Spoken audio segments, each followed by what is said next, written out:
Première épître de Paul aux Corinthiens, chapitre 2, le verset 9 au verset 11. Si nous pouvons lire ensemble.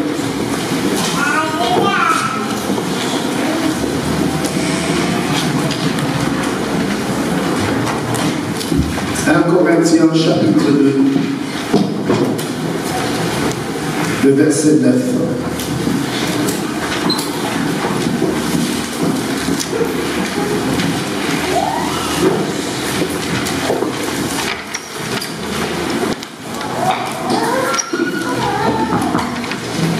Nous pouvons lire ensemble. Mais comme il est écrit, ce sont des choses que l'œil n'a point vues, que l'oreille n'a point entendues, et qui ne sont point montées au cœur de l'homme, des choses que Dieu a préparées pour ceux qui l'aiment. Verset 10. Par l'Esprit sonde tout, même les profondeurs de Dieu. Verset 11. Lesquels des hommes, en effet, connaît les choses de l'homme, si c'est l'esprit de l'homme qui est en lui. De même, personne ne connaît les choses de Dieu, si c'était l'esprit de Dieu. Acclamons la parole de Dieu. Bien-aimés dans le Seigneur, je vous salue tous. Dans le nom glorieux de notre Seigneur et Sauveur, Jésus-Christ. Bien-aimés, nous voulons répondre, suite à notre message de dimanche dernier, où nous avons parlé de la conscience Saint-Esprit. La conscience Saint-Esprit. Et aujourd'hui, bien-aimés, nous voulons répondre à des interrogations bien fondées de nos frères et sœurs qui veulent approfondir, entrer dans la profondeur de la parole. C'est pourquoi aujourd'hui, nous voulons parler et connaître l'esprit humain. Voilà pourquoi, bien-aimés, au verset 11, on dit lesquels des hommes, en effet, connaissent les choses de l'homme, si ce n'est l'esprit de l'homme qui est en lui. De même, personne ne connaît les choses de Dieu, si ce n'est l'esprit de Dieu. Bien-aimés dans le Seigneur, c'est une grâce que le Seigneur nous accorde cet après-midi d'être dans sa maison. Bien-aimés, il est important de savoir lire les choses selon la saison où nous sommes. Bien-aimés, il y a bien des tumultes dans la maison de Dieu. Il y a de vrais problèmes dans l'église corps du Christ. Bien-aimés dans le Seigneur, c'est là où j'attire ton attention pour savoir, bien-aimés dans le Seigneur, que nous tous, comme nous sommes là, nous sommes utiles à l'œuvre de Dieu. Vous savez, pendant la semaine, j'ai médité, j'ai prié beaucoup. Et je suis arrivé à cette conclusion.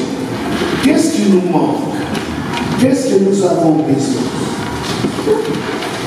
Bien-aimés dans le Seigneur, l'Église aujourd'hui a besoin du feu du Saint-Esprit.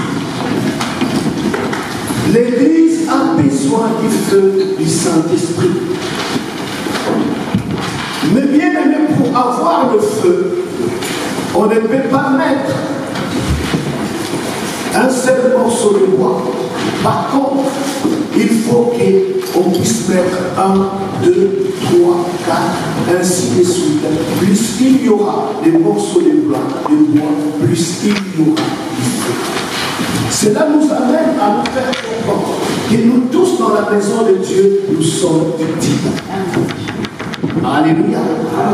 Mais aujourd'hui, une question nous est posée. Bienvenue dans le Seigneur. C'est quoi l'esprit humain? Parce qu'il y a des personnes qui veulent savoir. Nous avons parlé de la conscience de l'esprit. Et quand on dit par exemple, il faut éduquer ton esprit, alors là, ça commence à poser des problèmes. Mais de quoi parle-t-on? Nous voulons éduquer le Saint-Esprit. Et comment nous allons faire? Alléluia. On ne peut éduquer le Saint-Esprit. C'est lui que nous avons besoin. Car c'est lui le Paraclet. C'est lui le consolateur. C'est lui l'aide. Et bien aimé, je voulais que nous puissions comprendre une chose. Il s'est passé une chose dans nos vies. Les jours où nous l'avons accepté comme Seigneur et Sauveur, bien aimé dans le Seigneur, tous les paramètres de notre vie ont changé. Alléluia. Les jours où nous avons dit, oui Seigneur Jésus, je te reçois comme mon Seigneur et Sauveur, bien aimé, les choses ont changé dans nos vies. Qu'est-ce qui s'est réellement passé?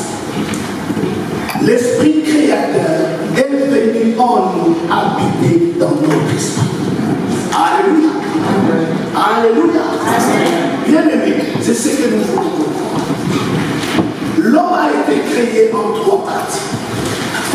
L'homme est esprit, âme et corps. Alléluia. Mais ce que nous avons tous, nous avons la connaissance de notre corps. Nous comprenons notre corps. Quand nous n'avons pas mangé, le corps nous signale, nous donne des signaux qu'il faut manger. Quand nous avons soif, il nous donne des signaux pour nous dire qu'il doit boire. Alléluia. Et quand nous avons mal, nous disons, ah, j'ai mal à la jambe. C'est-à-dire que nous avons la conscience de notre corps. Mais seulement, nous n'avons pas la conscience de l'esprit.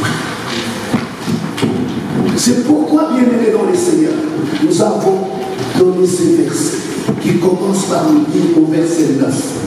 Au verset 9, on nous dit, si tu peux nous remettre au verset 9. Mais comme il est écrit, ce sont des choses que l'œil n'a point vues, que l'oreille n'a point entendues, et qui ne sont point montées au cœur de l'homme. Des choses que Dieu a préparées pour ceux qui l'aiment. Et verset 10. Dieu nous les a révélées par l'Esprit. Par l'Esprit, sonde tout, même les profondeurs de Dieu. Alléluia. Bien aimé dans le Seigneur.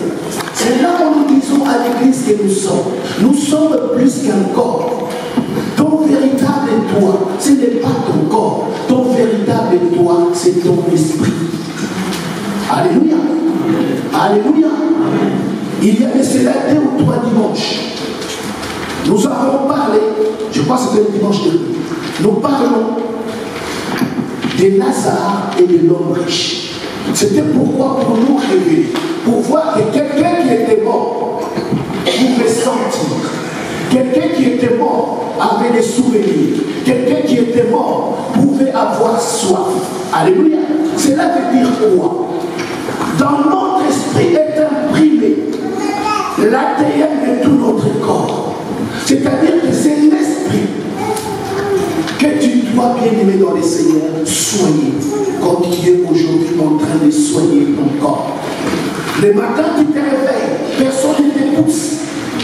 Mais tu sors, direction salle de bain, parce que tu dois nettoyer ton corps. Alléluia.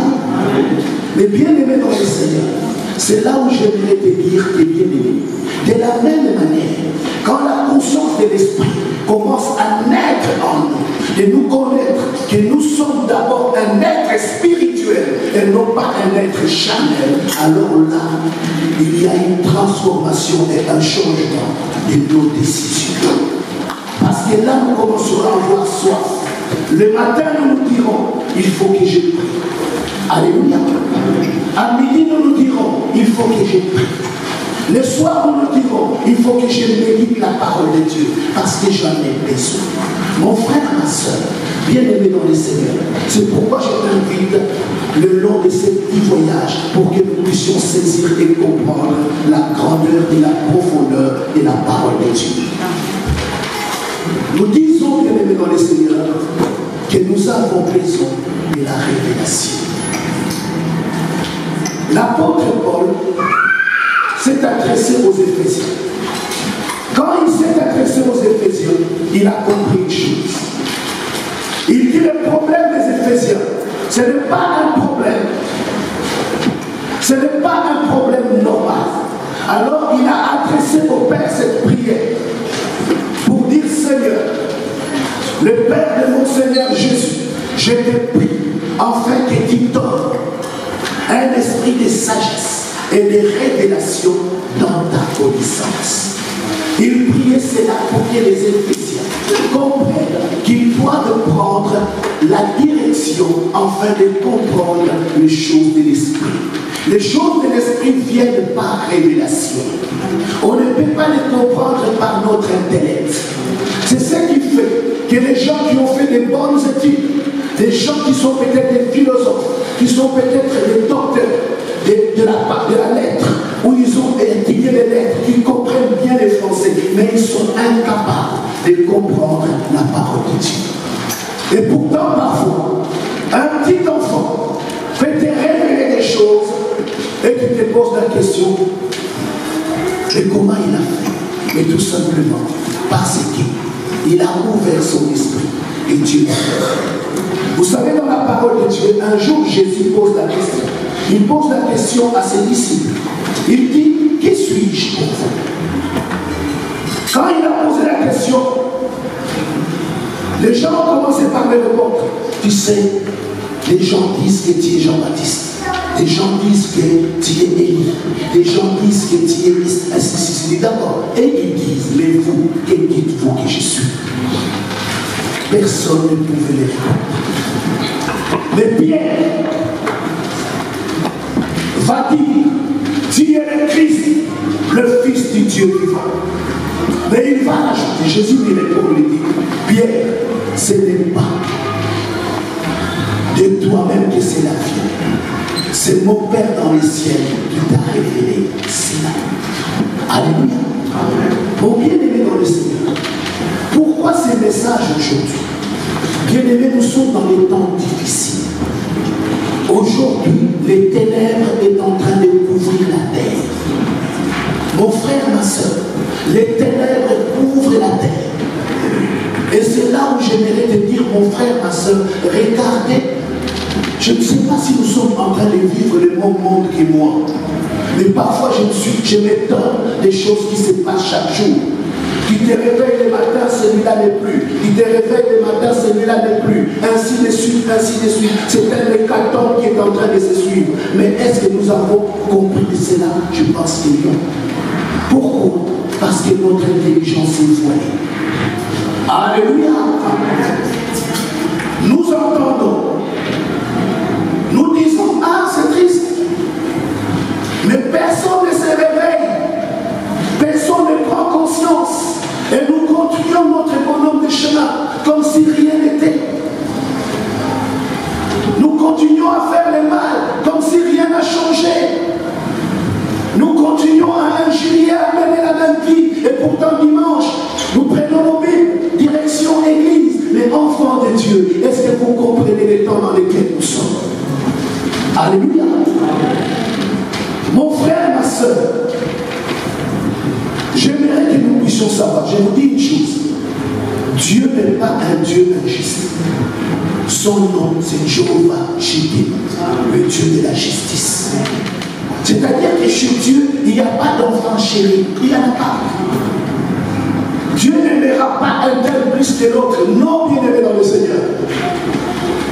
Mais Dieu fait exception à ceux qui se consacrent à lui. Si tu te mets à part à chercher ce Dieu, alors ce Dieu-là va s'ouvrir pour te révéler qui il est. Alléluia. Amen. Mon frère, ma soeur, bien-aimé dans le Seigneur, nous allons commencer par un premier verset. Avant le premier verset, je voudrais d'abord que nous puissions d'abord avancer encore un peu. Bien aimé, regarde ce qui se passe. Dans 1 Corinthiens 6, 1 Corinthiens chapitre 6, nous allons lire le verset 17. Mais nous allons commencer par le verset 16 parce que c'est pour nous donner une explication sur ce que nous sommes en train de dire cet après-midi. 1 Corinthiens 6, le verset 16. Loin de là, ne savez-vous pas que celui qui s'attache à la prostituée est un seul corps avec elle? Car est-il dit, les deux deviendront une seule chair. Le verset 17. Mais celui qui s'attache au Seigneur est avec lui un seul esprit. Alléluia. Bienvenue dans le Seigneur. Je ne sais pas si nous sommes en train de s'expliquer. On nous a donné un premier exemple des choses charnelles, des choses de la chair, parce que nous avons la conscience de notre chair. Et la parole de Dieu dit que celui qui s'attache à une prostituée devient un seul corps avec lui. Alléluia. Mais si tu t'attaches au Seigneur, c'est ce que dit le verset 17, si tu t'attaches au Seigneur, tu deviens un seul esprit avec lui. Alléluia. C'est là où bien aimé nous devons comprendre que quand nous avons dit Seigneur Jésus, je te reçois comme mon Seigneur et Sauveur, son esprit, alléluia, l'esprit de la création, le grand Dieu est descendu en la personne de Christ et il est venu habiter dans ton esprit. Alléluia. Et c'est ce que déclare la parole de Dieu. Que si tu t'attaches au Seigneur, tu es avec lui un seul esprit. Amen. Bien aimé, nous allons essayer d'avancer un peu plus rapidement. La première chose, nous allons lire 1 Jean, chapitre 2, les versets 27. 1 Jean, première épître de Jean, chapitre 2, le verset 27. Alléluia. La parole de Dieu dit, pour vous, l'onction que vous avez reçue de lui demeure en vous. Et vous n'avez pas besoin qu'on vous enseigne. Mais comme son onction vous enseigne toutes les choses, et qu'elle est véritable, et qu'elle n'est point un mensonge, demeurez en lui selon les enseignements qu'il vous a donnés. Bien-aimés, on nous parle de l'onction. L'onction, c'est quoi? L'onction, c'est la puissance du Saint-Esprit. Alléluia. Nous avons dit que le Saint-Esprit habite en nous. Le Saint-Esprit habite en nous. Mais le Saint-Esprit, comme nous l'avons dit dans 1 Corinthiens 2, ce n'est pas des choses qu'on peut voir. Ce n'est pas des choses qu'on peut sentir. Alléluia. Mais bien aimé, voilà pourquoi le Seigneur va parler. Dans Actes chapitre 1, le verset 8, il va nous dire, vous recevrez une puissance. Le Saint-Esprit venant sur vous et vous serez mes témoins. Alléluia. Pour annoncer la venue du Saint-Esprit, il annonce que vous recevrez le Saint-Esprit. Mais il dit, mais si ce n'est pas le Saint-Esprit qui vient, ils ne comprendront pas. Mais il dit, vous recevrez une puissance. Pour annoncer la venue de l'Esprit. Bien aimé, le Saint-Esprit, ce n'est pas une puissance, c'est une personne. Mais par sa puissance, c'est là où nous sentons, où nous savons qu'il y a quelque chose qui est en train de bouger ma vie. Alléluia. Alléluia. Bien aimé, regarde bien ce verset ici. Nous revenons sur votre verset, s'il vous plaît. 1 Jean chapitre 2, 1 Jean 2. 1 Jean 2, 27, s'il vous plaît. Bien aimé, je vais relire pour que nous puissions comprendre. On nous dit ceci. L'onction que vous avez reçue de lui demeure en vous.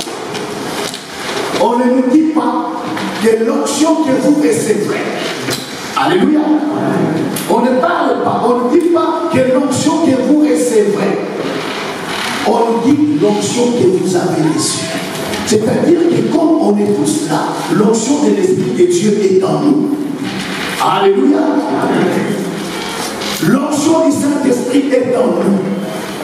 On ne nous dit pas que vous recevrez l'onction, il viendra, non. Puisqu'aujourd'hui, parfois, de nombreux chrétiens, nous ne comprenons pas. Nous parcourons la terre à la recherche de l'onction. Mais la Bible te dit que l'onction est venue dans ta vie le jour où tu as confessé Jésus comme Seigneur et Sauveur. Alléluia. Et cette onction est venue pour faire quoi?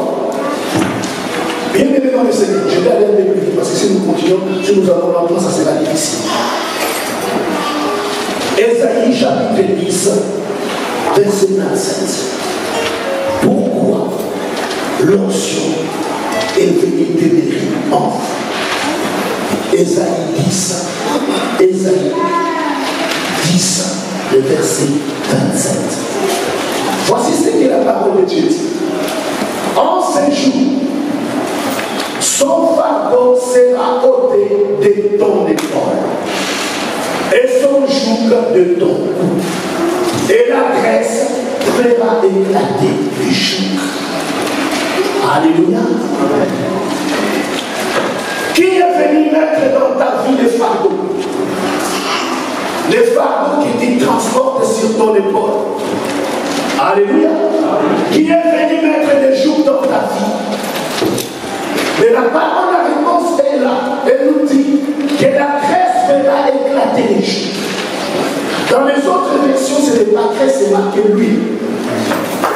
Dans les autres versions, ce n'est pas marqué l'huile. Mais si nous revenons dans l'hébreu, on va dire l'onction. Parce que c'est la même racine de mot qui veut dire graisse, huile ou onction. Alléluia.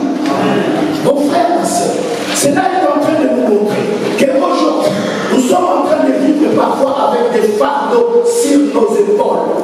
Alléluia. Nous avons les jougs sur nos coups. Et nous sommes en train de gérer et de prier. Et rien ne change. Alléluia. Mais la réponse est là. La parole de Dieu dit que l'onction que tu as reçue, quand si nous revenons sur 1 Jean 2, 27, il dit que l'onction que vous avez reçue de lui demeure en vous. Alléluia. Cette onction demeure en vous. Et cette onction a pour but de pouvoir faire éclater les jougs. Alléluia. Mon frère, ma soeur, tu n'as pas besoin d'aller chercher à gauche et à droite. Mais ces jours-là, quand Ésaïe était en train de voir loin, il voyait très loin, il voyait l'arrivée de l'église, il voyait un peuple nombreux, ayant sur leurs cou des jougs, sur leurs épaules des fardeaux. Mais il dit le peuple, mais ce peuple où va-t-il? Il dit non, il va à la rencontre du Messie, il va à la rencontre du Seigneur. Et quand ils ont rencontré le Seigneur leur a donné les armes pour que l'onction puisse ôter les jougs. Alléluia. Alléluia. Mon frère, ma soeur, mais pourquoi les choses ne parlent pas? Pourquoi l'onction ne parle pas? Parce que tout simplement, nous n'avons pas la connaissance de la parole. Alléluia. Alléluia. Nous croyons, vous savez, tu peux avoir quelque chose. Mais si tu ne connais pas la valeur de la chose que tu as, tu vas le demander ailleurs. Alléluia. Mais les gens vont dire, attendez, monsieur, je ne comprends pas. Regarde, il a sur lui 10 000 euros et ils viennent me demander que je lui donne mon petit 50 euros que j'ai. Merci, maman, s'il vous plaît. La personne ne comprendra pas, peut-être qu'il ne donnera pas quelqu'un, mais il n'a pas besoin de ça. Je ne sais pas ce qu'il fait de son argent, il garde son argent, mais il fait dépenser l'argent des autres. Mais la personne ne sait pas qu'il a l'argent. Alléluia. Je ne sais pas si vous comprenez. Nous avons l'onction en fait que les jougs explosent. Nous avons reçu l'onction pour que nous puissions être élevés. Nous avons reçu l'onction pour que nous puissions vivre dans la grandeur. Mais nous ne comprenons pas ce qui est en nous. Alléluia. Et nous allons les rechercher dehors. Peuple de Dieu, enfant de Dieu que nous sommes, C'est là où nous disons bien aimé. Vous savez, dans les Écritures, il est écrit ceci. L'évangile est voilé, mais il est voilé pour ceux qui périssent. Pour ceux dont les dieux de ces siècles a aveuglé l'intelligence. Quand tu es aveuglé, tu ne sais pas. Tu ne connais plus. Tu es désorienté. Tu n'as pas de sens dans ta vie. C'est là où nous disons à l'église de Dieu, bien aimé, les temps arrivent maintenant, afin que nous puissions comprendre qui sort de nous. Alléluia. Mon frère, c'est juste une conscience que nous devons avoir. Comprendre, bien aimé, que la médiocrité, ce n'est pas pour les enfants de Dieu. Bien aimé, je le dirai toujours et toujours.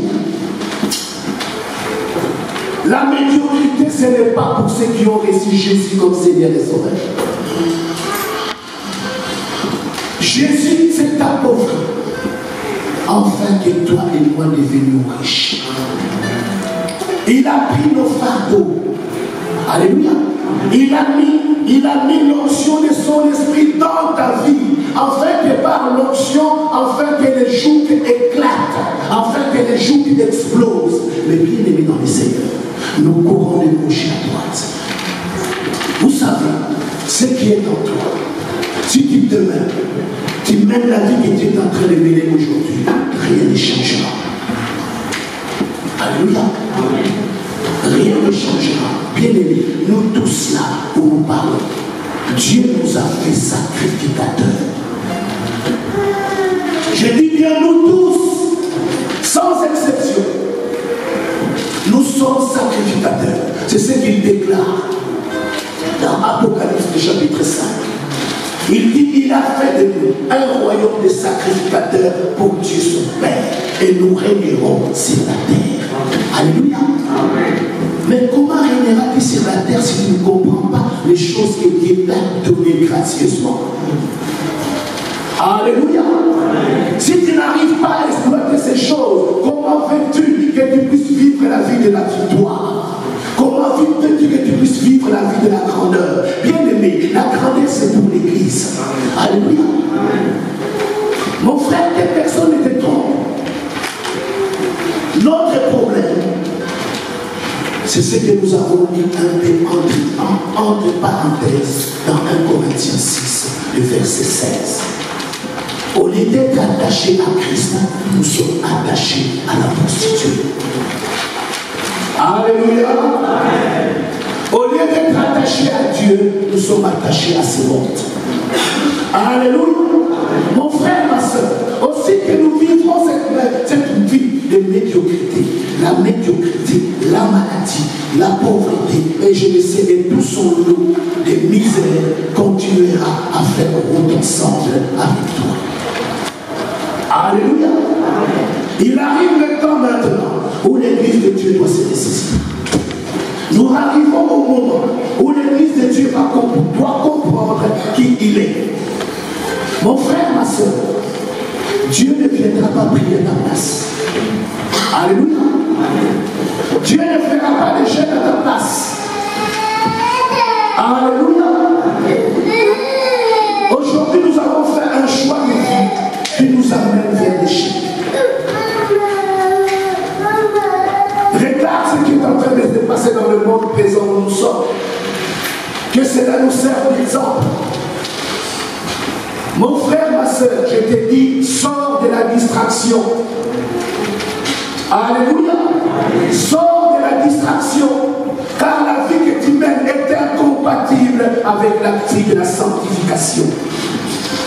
Aussi longtemps que tu ne comprendras pas que tu dois vivre dans la sanctification, tu cours droit vers ton échec. Alléluia. Bien aimé, nous allons encore rajouter juste un verset et je vais vous parler d'un message que nous avons ici. Et ce message, c'est pour toi, c'est pour moi. Mais nous allons d'abord prendre encore un dernier verset. Il y en a beaucoup. Mais on s'arrêtera à 3 versets aujourd'hui. Romains chapitre 8, le verset 11. Romains chapitre 8, le verset 11. Bien-aimés dans les Seigneurs, regarde ce que dit la parole de Dieu. Il nous dit, Si l'esprit de celui qui a ressuscité Christ, Jésus, d'entre les morts, habite en vous, celui qui a ressuscité Christ d'entre les morts rendra aussi la vie à vos corps mortels par son esprit qui habite en vous. Wow. Alléluia. C'est tout un programme. Il nous dit, si l'esprit qui a ressuscité Jésus d'entre les morts habite en vous. Alléluia. Nous avons reçu comme Seigneur et Sauveur. Il habite en nous. Alléluia. Avant que Dieu a reçu notre Jésus. Alléluia. Amen. La Bible dit que si cet esprit habite en nous, si l'esprit qui a ressuscité Jésus d'entre les morts habite en nous, cet esprit rendra la vie à nos corps mortels par son esprit qui habite en nous. Bien aimé dans le Seigneur, j'aime souvent dire cela parce que c'est un des récits que j'ai vraiment aimé dans la parole de Dieu. Quand on parle de la mort de Christ, les jours où il devait mourir, où on l'a mené à la crucifixion, personne n'a compris. Les gens même vont dire devant lui, mais toi qui as ressuscité les morts, tu ne peux pas faire que nous puissions quitter ces lieux, mais fais quelque chose. Alléluia. Amen. Toi qui as marché sur les eaux, toi qui as multiplié les poissons, comment es-tu condamné sur ces voies des pécheurs? Alléluia. Amen. Et Jésus est venu pour rendre ministère. Et il va dire, Père, je te donne mon esprit. Son esprit est allé dans les cieux. Il expire. Son âme va rejoindre le séjour des morts. Un homme gentil, appelé Joseph, du village d'Arimathée, arrive, il dit, si vous voulez, j'ai un sépulcre qui n'est pas très loin d'ici. Parce que demain c'est le sabbat. Si le sabbat arrive, on ne peut plus rien faire. Donc j'aimerais aller le mettre dans mon sépulcre. Il lui a prêté son don. Alléluia. Amen. 3 jours après, l'Esprit de Dieu dans le ciel prend la décision. Il dit, on va dans le séjour des morts. Et c'est ce qu'on parle là. C'est ce qu'on nous dit, l'Esprit qui a ressuscité Jésus d'entre les morts. Alléluia. Il est entré dans les enfers. Il a ravi la clé du séjour des morts et la clé de la mort. Il a sorti vainqueur. C'est ce qu'il déclare Apocalypse chapitre 1. Mon frère, bienvenue dans le Seigneur. Ressuscité. Le corps de Jésus qui était inerte, l'Esprit de Dieu va entrer, va ramener l'âme, va ramener l'Esprit de Jésus et va ramener l'Esprit Saint qui est entré en elle pour les ressusciter les morts. Alléluia. 3 jours dans les pots. 3 jours. Mais cet Esprit a rendu la vie au corps mortel de Christ. Et on nous dit, si cet esprit habite en nous, comment il ne rendra pas nos corps mortels? Pourquoi il ne donnera pas la vie à nos corps mortels? Mon bien-aimé dans le Seigneur, quelle maladie a-t-il? Alléluia. Alléluia. Quelle maladie a-t-il? Il a la puissance de ressusciter les morts. Vous savez bien, je crois qu'il y a des personnes qui ont essayé parfois de s'approcher un peu de la médecine. Ils connaissent que quand un corps, la première chose que les médecins déclarent, c'est la mort cérébrale. Et quand ils déclarent la mort cérébrale, c'est-à-dire qu'ils disent qu'on ne peut plus rien faire. Alléluia. On ne peut plus rien faire. Parce que même si on l'a ramené à la vie, ça deviendra une légume, comme ils le disent dans leur langage. Ça dit, ça servira même à rien. Parce que le cerveau, il est mort. Si le cerveau il est mort, c'est fini. Mais Jésus est resté 3 jours. Alléluia. 3 jours. C'est-à-dire que les cerveaux bloqués depuis 3 jours. Le temps l'esprit qui redonne la vie est entré en lui. Il s'est levé. Direction, il va rejoindre des de ses disciples qui allaient vers Damas, qui allaient vers Emmaüs. Et il va faire la route ensemble avec eux. Et il leur pose la question, bien aimé, de quoi parlez-vous? Il s'étonne, il dit, attendez, toi tu es la seule personne dans ce pays et ne pas savoir ce qui s'est passé ce week-end? Yes. Il dit, mais qu'est-ce qui s'est passé ce week-end? Il dit, c'est nous avons eu un grand prophète. Ils ne l'ont même plus reconnu comme Seigneur. Alléluia. Amen. Ils ne l'ont plus reconnu comme Christ, mais ils le reconnaissent comme un grand prophète. Mais il est mort. Alléluia. Amen. Mon frère, ma soeur, vous savez, ces genres de discours, nous les aurons toujours. C'est pourquoi je suis en train de dire dans l'église aujourd'hui, il y a des petites églises. Aujourd'hui, de nombreuses personnes ne veulent plus aller dans les églises. Il dit d'aller vers qui? Vers ses impudiques, d'aller vers qui? Vers ses voleurs, d'aller vers qui? Alléluia. À quoi, où devrions-nous aller? Où devrons-nous placer nos pieds? Et bien aimés dans le Seigneur, je vais le dire, peut-être que tu n'as pas compris. Parce que vous êtes en train de suivre, parce que l'eau a été bouchée. On vous a dit que non, là-bas, il y a un faiseur de miracles. Mais le faiseur de miracles, c'est Christ Jésus. Alléluia.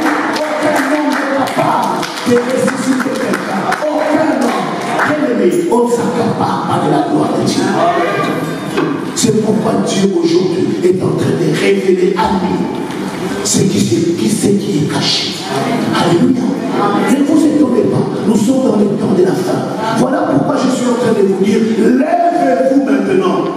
Nous avons besoin du feu dans l'église. Nous avons besoin du feu dans l'église. Et le feu ne viendra que quand tout le monde aura compris son rôle. Que moi aussi, je dois me lever pour que le feu soit allumé dans la maison de Dieu. Amen. Parce que quand le feu sera dans la maison de Dieu, que nous le voulions ou pas, le Saint-Esprit fera son travail. Alléluia. Le Saint-Esprit fera son travail. Bien-aimé, comme j'ai pris l'engagement de ne plus sortir en retard, nous allons dans Ésaïe 60. Si notre sœur peut nous faire le plus rapidement possible, Ésaïe 60, le verset 1, et nous terminerons par le verset 4 ou 5. C'est un message, pendant que nous étions en prière, qu'une de nos sœurs a reçu. Pendant que j'ai prié, j'ai compris réellement que ce message, c'est pour l'Église. Ésaïe 60, verset 1. Regarde ce que la parole de Dieu te dit. Il te parle à toi comme il me parle à moi. Il nous dit quoi? Lève-toi, sois éclairé, car ta lumière arrive, et la gloire de l'Éternel s'élève sur toi. Je reviens encore à dire. Verset 1. Lève-toi, sois éclairé. Bien-aimé, la lumière ne peut venir que de la parole de Dieu. Alléluia. Si tu dois te lever que tu es vide, cela ne te servira à rien. Mais Dieu commence à te dire, lève-toi, sois éclairé par la parole. Et il te dit, car ta lumière arrive, et la gloire de l'Éternel s'élève sur toi. Mon frère, ma soeur, c'est que Dieu t'a localisé, Dieu t'a choisi. Il veut que tu puisses servir dans sa maison. Alléluia. Amen. Alléluia. Amen. Il veut que tu puisses servir dans sa maison. Car le temps est mauvais. Bien-aimé dans le Seigneur, nous sommes dans les jours mauvais. Bien-aimé, le verset 2. Il dit, voici, les ténèbres couvrent la terre et l'obscurité le peuple. Mais sur toi, l'Éternel s'élève. Sur toi, sa gloire apparaît. 'Amen. Alléluia. L'obscurité couvre la terre. Et l'obscurité le peuple. Mais sur toi, l'Éternel s'élève. Sur toi, sa gloire apparaît. Alléluia. Alléluia. L'obscurité couvre la terre. Et l'obscurité le peuple. Mais sur toi, sa gloire apparaît. je ne sais pas si nous sommes en train de vivre. Nous sommes dans un monde qui est dans les ténèbres. Ce monde est couvert de ténèbres. L'obscurité couvre le peuple. Mais sur toi, l'Éternel s'élève. Pourquoi bien aimé? Parce que son esprit est en toi. Alléluia. L'onction de l'esprit de Dieu est en toi. Alors il dit, sur toi, l'Éternel s'élève. Sur toi, sa gloire apparaît. Verset 3. Des nations marchent à ta lumière, et des rois à la clarté des ténèbres. Le monde doit marcher à la lumière de ceux qui se sont levés. Alléluia. Parce que nous sommes le flambeau, nous sommes le porte-étendard de l'église de Christ. Le verset 4. Porte tes yeux alentour et regarde tous. Ils s'assemblent, ils viennent vers toi. Tes fils arrivent de loin et tes filles sont portées sur les bras. Verset 5. Tu tressailleras alors et tu te réjouiras. Et ton cœur bondira et se dilatera. Quand les richesses de la mer se tourneront vers toi, quand les trésors des nations viendront à toi. Vous pouvez continuer la lecture. Alléluia. Alléluia. Bien-aimé dans le Seigneur. Cela commence par s'élever. Il faut que tu te lèves. Arrête de dormir, ma soeur. Dieu t'a parlé de maintes fois. Il t'a révélé les choses.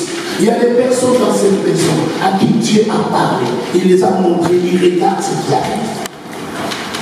Ils ont été pris de panique.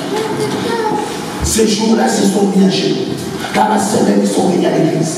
Ils ne voulaient plus en sortir. Un mois passé, ils ont tout oublié. Alléluia. Il fait que Dieu revienne encore te tourmenter. Alléluia. Mais il te dit cette fois-ci, lève-toi. Alléluia. Il te dit, lève-toi. C'est pour que tu comprennes que l'esprit qui est en toi, ce n'est pas un petit esprit. C'est pourquoi il a dit, il a commencé par t'enseigner pour te dire que l'onction que tu as reçue de lui demeure en toi. Que cette onction est là pourquoi? Pour briser et faire éclater les chutes. Et il te dit que l'esprit que tu as reçu, c'est cet esprit qui a ressuscité Christ d'entre les morts. Et cet esprit habite en toi. Alléluia. Et cet esprit doit rendre ton corps mortel, il doit rendre la vie à ton corps mortel. Bien aimé, c'est un long message, je vais continuer, je vais beaucoup de versets encore. Mais pour là, aujourd'hui, nous nous arrêtons là.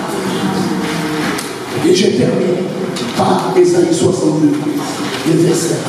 C'est la suite de ce message. Ésaïe 62, le verset 1. Voilà ce que parle la parole de Dieu. Il nous dit, pour l'amour des Sion, je ne m'enterrerai point. Pour l'amour de Jérusalem, je ne prendrai point de repos.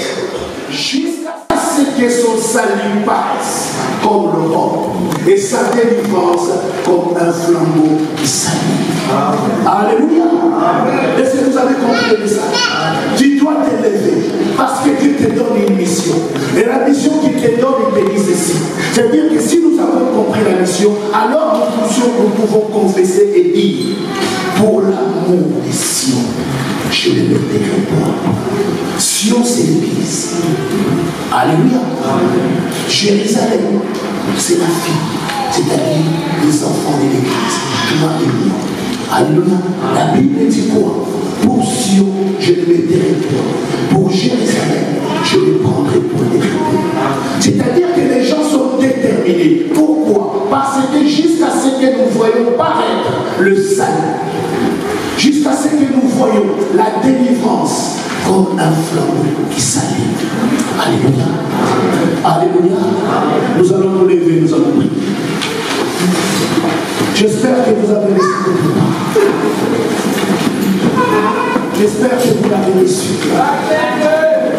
J'espère que vous l'avez reçu. Bienvenue dans le Seigneur, ce monde se perd. Ce monde est en train de mourir. Ce monde a besoin des hommes et des femmes vaillants qui doivent faire. Bien aimé, vous savez, je ne voulais pas le dire, je l'ai quand même dit. Vous savez, il y a une dame qui s'appelle Anne. Elle cherchait à avoir un enfant. Il cherchait à avoir un enfant. Chaque année, il montait, il priait, il donnait son nom. La Bible dit qu'il donnait 2 fois plus même que ce que Pélina et les enfants donnaient. Mais chaque fois, il n'en fait pas de réponse. Mais ce jour-là, il a compris. Dieu lui a révélé un secret. Il a dit, si tu veux voir un changement dans ta vie, occupe-toi d'abord de mes affaires. Occupe-toi d'abord de mes affaires. Pas tes affaires. Parce que nous voulons prier, Seigneur, donne-moi. Seigneur, donne-moi. Tu dis, je donne-moi. Tu gênes, donne-moi. Mais Dieu, pas trop entendu parler. Alléluia. Il sait ce que tu as besoin. Et il te demande aujourd'hui de ton mission. Si tu veux recevoir ta bénédiction, voici les cadeaux de charge. Pour l'amour des cieux, je ne me tairai pas. Pour l'amour de Jérusalem, je ne prendrai pas de repos. Alléluia.